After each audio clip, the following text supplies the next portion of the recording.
मित्रांनो, ही कथा फक्त काही दिवसापूर्वीची आहे. गेल्या महिन्यात माझ्या मावशीच्या मुलीचा विवाह झाला. तिचा विवाह प्रेमविवाह होता आणि तो नागपूर येथे पार पडला.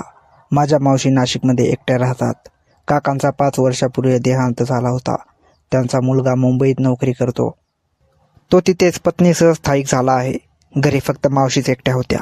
ही घटना गेल्या महिन्याच्या 14 तारखेची आहे. मी आपल्या कुटुंबासह विवाहासाठी नाशिकला मावशीच्या घरी निघालो. त्यावेळी त्यांच्या घरी फारसे पाहुणे आले नव्हते. आम्ही सकाळीच पोहोचलो. सौम्या मावशी स्वागत करण्यासाठी बाहेर आल्या. मी तर त्यांना पाहतच राहिलो. सौम्या मावशीचे वय 52 वर्ष असेल. तरीही त्या अतिशय भरदार शरीरयष्टीच्या होत्या की तरुण मुलीही त्यांच्यासमोर फिक्या पडतील. मी नमस्कार करत त्यांच्या पायाला स्पर्श केला. त्या मला उठवण्यासाठी वाकल्या. तेव्हा मला त्यांचे व्यक्तिमत्व स्पष्ट दिसले. खरंच मावशीचे व्यक्तिमत्व पाहून मन प्रसन्न झाले. माझ्या त्या नजरा त्यांनी लक्षात घेतल्या. त्यांनी हलकेच हसून बाकी लोकांना भेटायला सुरुवात केली. नंतर आणखी काही पाहुणे आले. त्यातच रात्रीचे जेवण झाले आणि हसणे खिदळणे सुरू राहिले. रात्री मी बाथरूमला जात होतो तेव्हा मावशी आंघोळ करून बाहेर आल्या. मी ठरवले होते की आज त्यांचे व्यक्तिमत्व पूर्ण जाणून घेईल. त्या बाहेर पडताच मी आत गेलो आणि तिथे पडलेल्या कव्हरचे साईज टॅग पाहण्याचा प्रयत्न केला. त्यावेळी मावशीचे व्यक्तिमत्व माझ्या कल्पनेला पंख लावत होते आणि मन भावूक होऊन लागले. माझी भावना दाटून आली आणि मी हाताने ती शांत केली आणि बाहेर आलो. पण एक चूक झाली. मी रंग त्यांच्या कव्हरवर सोडले होते. मी बाहेर आलो तेव्हा त्या थोड्या वेळाने कव्हर घेण्यासाठी आल्या आणि त्यांनी पाहिले की ही ओली आहे. त्यांना आत जाताना पाहताच माझी अवस्था बिकट झाली की आता काय होईल. पण बाहेर आल्यावरही मावशीने मला काहीच म्हटले नाही. त्यांनी मला पाहिले. नंतर फक्त एक गोड हसू दिले आणि त्या खोलीत गेल्या. दुसऱ्या दिवशी विवाह होता. सर्व काही उत्तम पार पडले. विवाहानंतर मावशींना घरी काही सामान आणायचे होते. त्यांनी मला हाक मारली, चल आरव, लवकर घरी चल. कारमध्ये मावशी माझ्याजवळ बसल्या आणि आम्ही घरी पोहोचलो. त्या म्हणाल्या, बस तू 5 मिनिटे थांब, मी लगेच येते. जाताना मी चुपचाप त्यांचा व्हिडिओ काढला. त्या अतिशय सुंदर दिसत होत्या. तेव्हाच त्या परत आल्या आणि म्हणाल्या, सगळे गेल्यावर तू 1 दिवस जास्त थांब. खूप काम आहे सिमटवायचे. माझ्याकडे कोणी नाही करायला, कृपा कर. मी लगेच म्हणालो, नक्की मावशी, तुम्ही जसे सांगाल तसे. नंतर त्या म्हणाल्या, माझ्या पाठीला खूप दुखतंय, थोडं तेल लावून देशील का कृपा करून. मी म्हणालो, ठीक आहे मावशी. जसंच मावशी पुढे वाकल्या त्यांचे भरदार व्यक्तिमत्व माझ्या समोर आले. मी हळूहळू मालिश सुरू केली. त्या रिलॅक्स होऊन डोळे बंद करून आवाज करत होत्या. मी हळूच हात व्यक्तिमत्वावर नेला आणि अनुभव घेतला. मावशींना गुदगुल्या झाल्या. त्यांनी हलकेच माझ्या हातावर थापटली आणि म्हणाल्या, फक्त मालिश सांगितली आहे तुला, नियंत्रण ठेव. मी सॉरी म्हणालो. मावशी, माझा हात जरा सरकला. सॉरी. त्या हसून म्हणाल्या, अरे होऊन जातंय. काही वेळ मालिश केल्यानंतर मावशींनी थांबवले आणि थँक्स म्हणून तयार होऊ लागल्या. त्या माझ्या नजरा लक्षात घेऊन म्हणाल्या, चल तिकडे विवाहाचे काम पाहायचे आहे. नंतर आम्ही दोघे परत विवाहस्थळी गेलो. रात्री उशिरा विदाईनंतर घरी परतलो. अर्धे लोक तिथून निघाले होते. मलाही कुटुंबासह दुसऱ्या दिवशी सकाळी जायचे होते. पण मावशींनी मला थांबवले. त्यांनी माझ्या कुटुंबियाला सांगितले की तुम्ही 2-4 दिवस थांबा. पण तेव्हा ते नकार देऊ लागले. तेव्हा मावशी म्हणाल्या, काही हरकत नाही, आरवला राहू दे, खूप काम बाकी आहे, त्यांची मदत होईल. असे म्हणता सर्वजण मान्य झाले. सर्व आपापल्या घरी निघाले. मावशीचा मुलगा सुट्टी नसल्याने थांबला नाही. तो दुसऱ्या दिवशी सकाळी निघाला. आता घरी फक्त मी आणि सौम्या मावशी एकटे होतो आणि माझी भावना आधीच दाटून आली होती. त्या दिवशी सकाळी उशिरा विदाईनंतर आम्ही दोघांनी हलके काहीतरी खाल्ले आणि विश्रांती घेतली. 2 तासांनी पुन्हा कामाला लागलो. असेच रात्र झाली. घरी फक्त मी आणि सौम्या मावशी एकटेच होतो. कामगार वगैरे सर्व निघून गेले होते. मावशी म्हणाल्या, आरव, बाहेरचे गेट लॉक कर, आता कोणी येणार नाही. मी लॉक करून परतलो तर पाहतो तर मावशी आपल्या मुलीचा पिवळा टॉप आणि टाईट पांढरी लेगिंग घालून उभ्या होत्या. त्या ड्रेस दाखवत म्हणाल्या, सांग कशी दिसते मी. मी पटकन म्हणालो, मावशी खूप सुंदर. मावशी हसल्या. कदाचित त्यांना हे शब्द ऐकून आनंद झाला. नंतर त्या म्हणाल्या, चल डिनर करूया. आम्ही दोघे जेवायला बसलो. जेवताना माझी नजर वारंवार त्यांच्या भरदार व्यक्तिमत्वावर जात होती.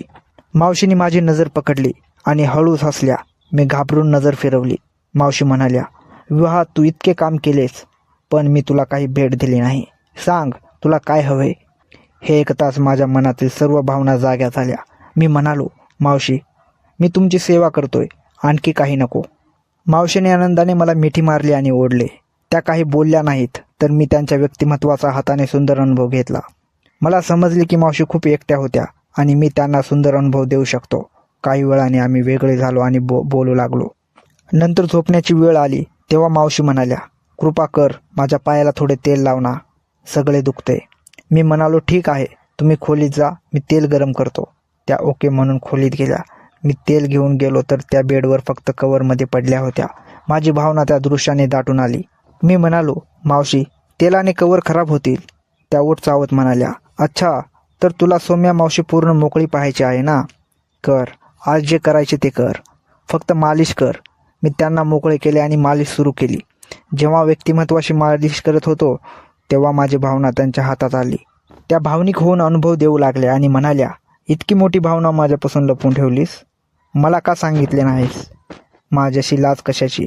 मग मावशीने मला मोकळे केले आणि माझ्या भावनेला तोंडाने सुंदर अनुभव देऊ लागल्या. नंतर मी म्हणालो, मला तुमचे अस्तित्व भेट हवे, कालपासून ते डोळ्यासमोर येते. मावशी म्हणाल्या, ठीक आहे, तुझ्यासाठी भेट, आनंद घे. मी म्हणालो, खरंच अनुभव घेऊ? त्या होकार देऊन अस्तित्व दाखवू लागल्या. मी त्यांच्या अस्तित्वात भावना टाकून इतका वेळ अनुभव दिला की त्या पूर्ण थकल्या. त्या ओरडत होत्या, बस कर, माझे अस्तित्व फाटेल. सोड, मी तुझी मावशी आहे, मारशील का? मी म्हणालो, नाही सोडणार. 3 दिवस अस्तित्व दाखवून प्रभावी केलेस, आता थांबणार नाही.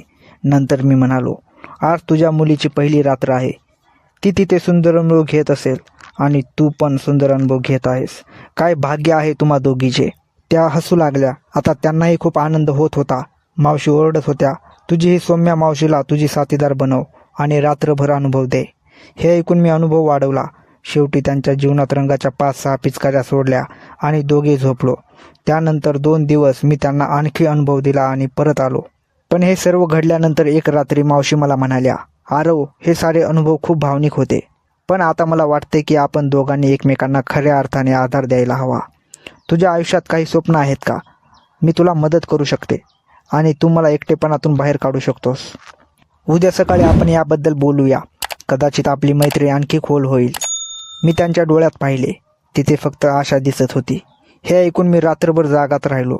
माझ्या डोळ्यात कालचे सारे प्रसंग घोळत होते, पण आता त्यांचा अर्थ वेगळा वाटत होता. मी स्वतःला सांगत होतो, हे सर्व खरं आहे का, की मी स्वतःला फसवत आहे? सकाळी लवकर उठून मी बाहेर गेलो. नाशिकची सकाळ शांत होती, पण माझ्या मनात वादळ होतं. मावशीने चहा घेऊन येऊन बसल्या. त्यांचा चेहरा गंभीर होता. त्या म्हणाल्या, आरव, मी तुझ्याशी आज खरं बोलणार आहे. तू जे समजलास ते पूर्णपणे चूक आहे. मी तुझी भावना ओळखली होती, पण मी तुझी मावशी आहे आणि तुझी आईसारखीच आहे. मी तुला सुंदर अनुभव दिले कारण मला तुझ्यावर विश्वास आहे, पण हे सर्व एका मोठ्या संकटाचा भाग आहे. मी आश्चर्याने तिच्याकडे पाहिलं. मावशी, तुम्ही काय म्हणता? त्या शांतपणे बोलू लागल्या. तुझ्या काकाचा मृत्यू 5 वर्षापूर्वी झाला, हे खरं, पण तो नैसर्गिक नव्हता. मावशीचे ते शब्द ऐकून माझ्या पायाखालची जमीन सरकली. काकाचा मृत्यू नैसर्गिक नव्हता? मी अडखडत विचारले. मगाचा सारा मोह एका सेकंदात विरघळून गेला आणि त्या जागी एका विचित्र भीतीची आणि जबाबदारीची जाणीव झाली. सौम्या मावशीच्या डोळ्यात आता अश्रू होते, पण त्यात कमजोरी नव्हती, पण एक शोध होता. त्या म्हणाल्या, आरव, तुला वाटलं असेल की काल आणि परवा जे काही घडलं तो केवळ एक अनुभवाचा भाग होता, पण बाळा, तू खूप मोठा गैरसमज करून घेतलास. एका बाईसाठी हे सन्मान सर्व काही असतं, पण जेव्हा ती बाई आई असते आणि तिच्या कुटुंबावर संकट असतं तेव्हा ती कोणत्याही थराला जाऊ शकते. मी गोंधळलो होतो. म्हणजे? मावशी, मला काहीच कळत नाहीये. मावशीने एक खोल श्वास घेतला आणि खुर्चीवर बसल्या. आरव, तू मोठा आहेस. तुझ्या नजरेत माझ्याबद्दलची भावना मी पहिल्या दिवसापासून ओळखली होती. मला माहीत होतं की तू मला वेगळ्या नजरेने पाहतोय, पण मी तुला थांबवलं नाही, उलट तुला जवळ केलं. का माहीत आहे? कारण मला तुझी गरज होती. मला एका अशा माणसाची गरज होती जो माझ्याशी भावनिकदृष्ट्या घेतलेला असेल आणि माझ्या रक्षणासाठी इथेच थांबेल. हे ऐकून मला स्वतःचीच लाज वाटू लागली. ज्या गोष्टीला मी माझे भाग्य समजत होतो ती एका असहाय स्त्रीच्या आपल्या रक्षणासाठी केलेली धडप होती. मावशी पुढे म्हणाल्या, गेल्या आठवड्यात मला एक निनावी पत्र आलं होतं. त्यात लिहिलं होतं, मुलीचं लग्न उरकून घे, त्यानंतर तुझा नंबर आहे. ती डायरी जिथे आहे तिथेच राहू दे, नाहीतर तुझा पण तुझ्या नवऱ्यासारखाच शेवट होईल. आरव, त्या रात्री तू गेट लॉक केलंस तेव्हा बाहेर खरोखरच कोणीतरी होतं. मी घाबरले होते. मला तुला या घरातून जाऊ द्यायचं नव्हतं, म्हणून मी तुला त्या जाळ्यात गुंतवलं. मला माफ कर बाळा, एका मावशीने हे करायला नको होतं, पण एकट्या जीवाला भीती वाटली. माझ्या डोळ्यातून पाणी आले. मी मावशींच्या पायाशी बसलो. मावशी, तुम्ही माफी मागू नका. चूक माझी आहे की मी फक्त अनुभवाचा विचार केला, तुमच्या वेदनेचा नाही. आता सांगा, ती डायरी काय आहे आणि तुमचा संशय कुणावर आहे?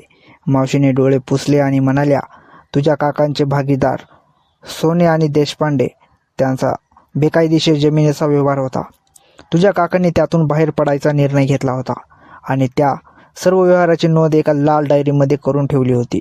त्यांच्या मृत्यूनंतर ती डायरी गायब झाली असं मला वाटलं होतं, पण लग्नाच्या धावपळीत मला आठवलं की तुझ्या काकाने एकदा म्हटलं होतं, खरा ठेवा देवाच्या चरणी असतो.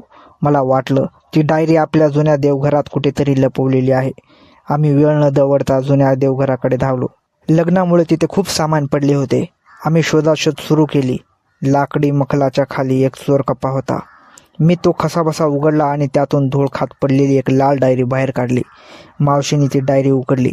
त्यातील नोंदी वाचताना त्यांचे हात थरथरत होते, पण शेवटच्या पानावर जे लिहिलं होतं ते वाचून मावशींनी हंबरडा फोडला. तिथे लिहिलं होतं, माझ्या जीवाला धोका सोने किंवा देशपांडे यांच्याकडून नाही, तर माझ्या स्वतःच्या रक्ताकडून आहे.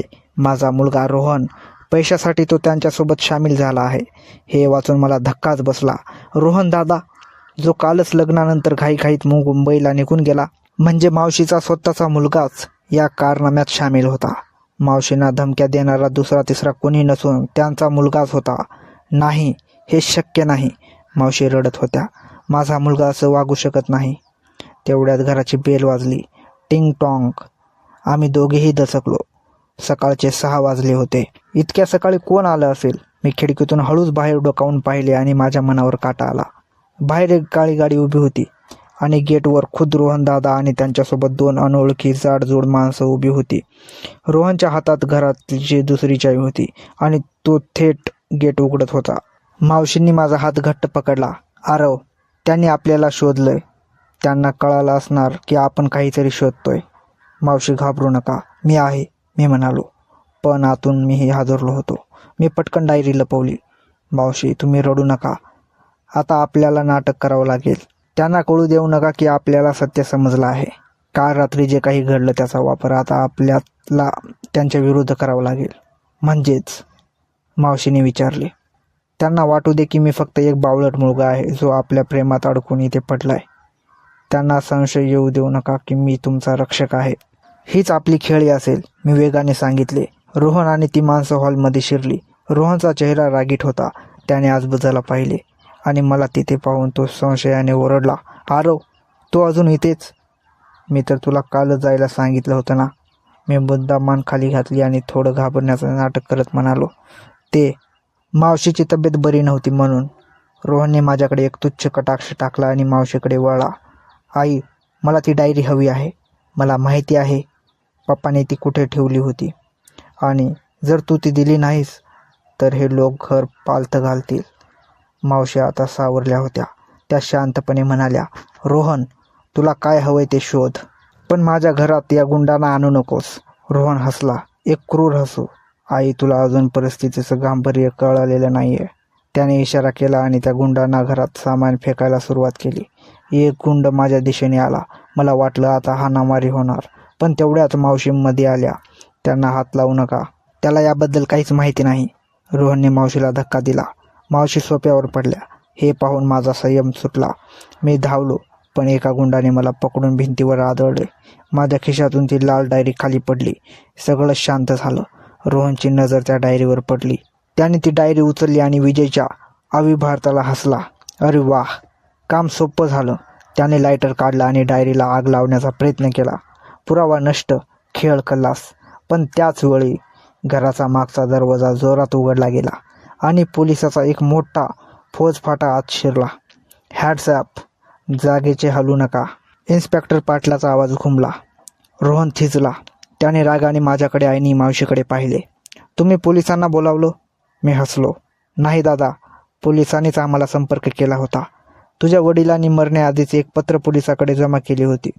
ही डायरी तर फक्त तुला रंगेहात पकडण्यासाठी एक सापळा होता.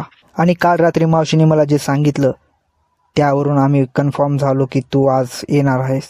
काल रात्री मावशीने मला सत्य सांगितल्यानंतर मी लपून पोलिसांना मेसेज केला होता. हे रोहनला माहिती नव्हतं. पोलिसांनी रोहन आणि त्याच्या साथीदारांना बेड्या ठोकल्या. जाताना रोहनने मावशीकडे पाहिलं. आई, मावशीने पाठ फिरवली. माझा मुलगा 5 वर्षापूर्वीच मेला जेव्हा त्याने बापाचा जीव घेतला. हा तर फक्त एक गुन्हेगार आहे. पोलीस त्याला घेऊन गेले. घर पुन्हा शांत झाले. आता फक्त मी आणि मावशी उरलो होतो.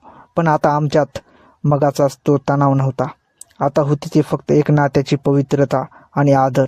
मावशी जवळ आल्या आणि म्हणाल्या, आरव, काल रात्री मी तुला अस्तित्व दाखवलं असं तुला वाटलं, पण आज तू मला माझं खरं अस्तित्व परत मिळवून दिलं आहेस.